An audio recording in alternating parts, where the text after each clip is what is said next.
Have you ever felt utterly powerless? Like someone's walking all over you and there's nothing you can do about it? Well, that's how I felt when my boss not only treated me like dirt, but also stole my pay.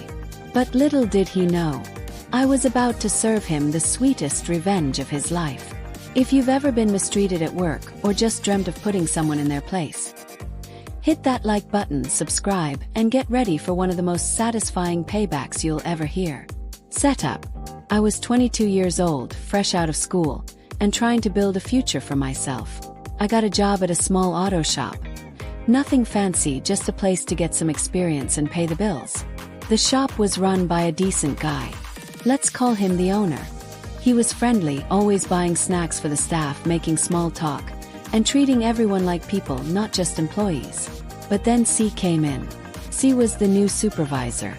And from the moment he showed up, the vibe at the shop shifted. He wasn't just rude to customers. He treated the rest of us like dirt. I was just trying to keep my head down, make a paycheck, and get out. But C was constantly looking for reasons to belittle me. He was sarcastic, dismissive, and always tried to undermine everyone. And when he withheld 2 of my paychecks without even blinking, that was the last straw. I remember the day he told me with a smug look on his face, "If you don't like it, complain. See what happens." My stomach turned. It was infuriating, but I was terrified of losing my job. At the time, I didn't feel like I had any power. I was stuck in a cycle of paying bills and trying to keep my head above water. But then, something changed. It was about a month later when I first overheard C talking to someone in the back office. He was bragging about rolling back odometers. I froze in place, listening as he casually described how he'd been falsifying car titles and receipts. C was in the business of making money no matter the cost, even if it meant breaking the law. I couldn't believe my ears. This wasn't just bad management or rude behavior. It was illegal. My blood boiled. I'd always been someone who believed in doing the right thing, no matter how hard it was. But I knew I couldn't go in and confront him directly.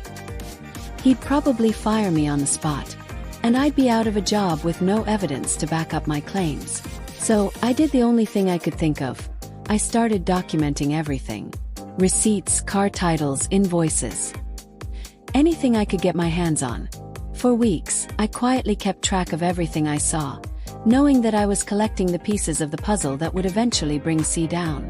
But things didn't get any better. He kept mistreating customers and belittling the staff.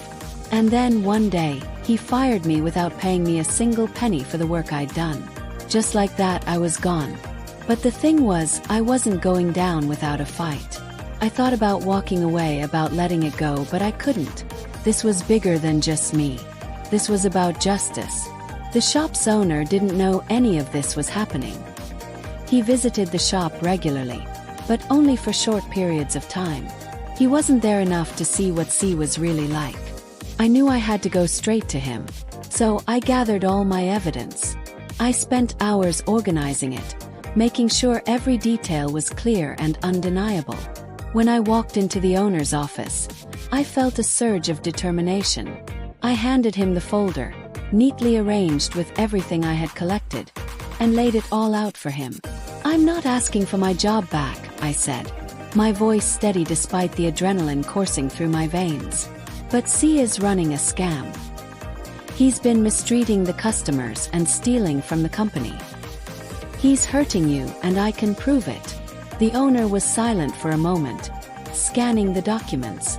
His face softened. "I had no idea. But I'll make sure you're taken care of. Let me investigate this. I'll get back to you soon." 2 weeks passed. I kept my fingers crossed, but I didn't hear anything. Was the owner going to ignore me? Was he just going to sweep it under the rug?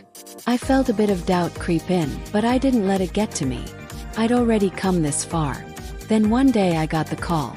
The owner wanted me to meet him at the shop. I arrived, and immediately I could tell something was different. The tension in the air was thick. And then I saw it. C standing by the door, surrounded by 2 massive guys who looked like they could bench press a car. The owner stormed into the shop, his face red with fury. He didn't say a word to C. Instead, he turned to the staff and began asking them questions. What had C said to them? How had he treated them? How had he made them feel? One by one, employees stepped forward, sharing their experiences. Every complaint matched what I had reported. I stood there watching. My heart pounded in my chest. This was it. I was about to see the man who had ruined my life for months. C. Get what he deserved. And then it happened. The owner's expression turned from one of calm resolve to cold, unflinching anger. Without a single word, the two burly men grabbed C by the collar and practically threw him out of the shop. He didn't say a word.